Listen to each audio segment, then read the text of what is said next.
Hello friends, कैसे हैं आप सभी।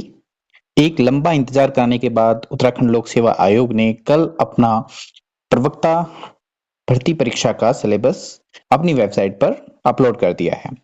तो इस सिलेबस को विस्तृत रूप से जानने से पहले आइए हम देखते हैं कि कैसे आप इसको लोक सेवा आयोग की वेबसाइट से डाउनलोड कर सकते हैं। तो सबसे पहले आप अपने ब्राउजर में pcs.uk.government.in डालेंगे और नीचे स्क्रॉल करते हुए जैसे ही आप आएंगे, आप देखेंगे कि यहाँ पर आपका Uttarakhand subordinate education lectures cadre service journal and female branch exam syllabus, तो इस पर आप जब क्लिक करेंगे तो आपको सिलेबस आ जाएगा। उसके डाउनलोड के लिए आपका ऑप्शन खुल जाएगा।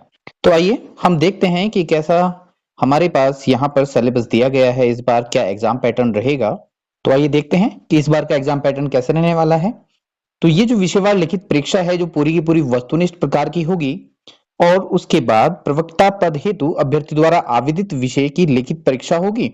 उक्त प्रश्न पत्र वस्तुनिष्ठ और बहुविकल्प प्रकार के होंगे, जिसमें आपका प्रथम प्रश्न पत्र होगा, जिसमें प्रश्नों की संख्या 150 और जो 150 मार्क्स के ही होंगे। इसके लिए अवधि दी गई है 3 घंटे। इसी प्रकार आपका जो द्वितीय प्रश्न पत्र है वो भी 150 प्रश्नों को लेकर आएगा, 150 मार्क्स होंगे और 3 घंटे की अवधि इसकी होगी।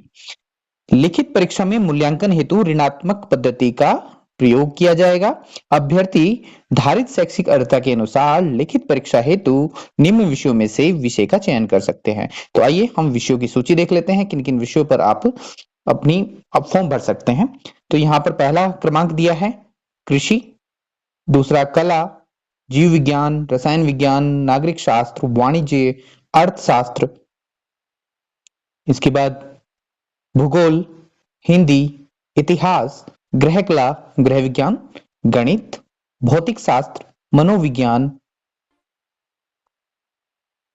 संस्कृत, अंग्रेजी और समाजशास्त्र। ये आपके कुल 17 विषय होंगे जिन पर आप अपनी पीजी के अकॉर्डिंग फॉर्म भर सकते हैं। तो अब ध्यान देने योग्य बात है कि वस्तुनिष्ठ प्रकार के प्रश्न पत्र में उम्मीदवार द्वारा चिन्हित गलत उत्तरों के लिए नकारात्मक अंकन होगा। प्रत्येक प्रश्न के नकारात्मक अंक के रूप में प्रश्न के लिए निर्धारित अंकों में से 1/4 अंक काट दिया जाएगा।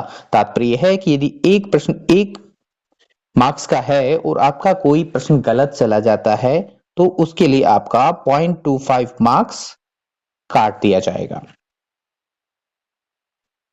यदि कोई अभ्यर्थी किसी प्रश्न पत्र के लिए 1 से अधिक उत्तर देता है तो इसे गलत उत्तर माना जाएगा, भले ही दिए गए उत्तरों में से कोई एक सही क्यों ना हो, और इस प्रश्न के लिए उपरोक्त के समान ही नकारात्मक अंकन किया जाएगा। अंतिम चयन लिखित परीक्षा के उम्मीदवार के प्रदर्शन पर होगा। जैसा हम दोनों परीक्षाओं में नंबर लेकर आएंगे उसी के अकॉर्डिंग चयन होगा। तो आगे जो हमारा सिलेबस होने वाला है, हम डिटेल जानने वाले हैं कि सिलेबस क्या है, किस प्रकार से है। तो इसके लिए मैं हिंदी विषय के सिलेबस को विस्तृत रूप से समझाऊंगा। आपको जल्द ही इसकी विज्ञप्ति भी देखने को मिल जाएगी, जिसमें पूरी डिटेल्स आपको मिलेगी।